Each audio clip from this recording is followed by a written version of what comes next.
ফান্ডারে একমাত্র একটি সংগঠন আমার চোখে পড়ে, যেটা হলো মানবাধিকার সংস্থা।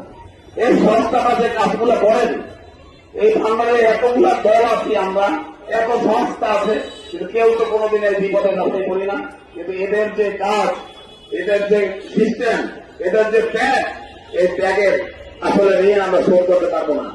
নাগরিক হিসাবে যেমনি প্রতিটি নাগরিকের দায়িত্ব কর্তব্য আছে, তার পাশাপাশি প্রতিটি নাগরিকের অধিকারও আছে।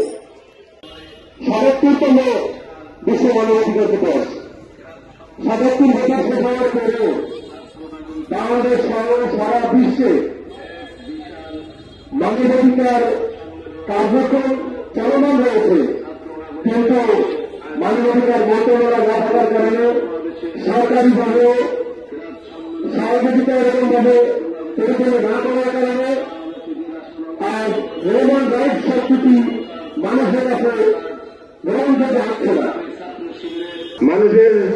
মানুষ যে দেশেই থাকুক তার মর্যাদা, স্বাধীনতা, ন্যায় বিচার, নিরাপত্তা, শিক্ষা, স্বাস্থ্য, মত প্রকাশের অধিকার, বৈষম্যমুক্ত জীবন এসব নিশ্চিত করাই আন্তর্জাতিক মানবাধিকারের লক্ষ্য।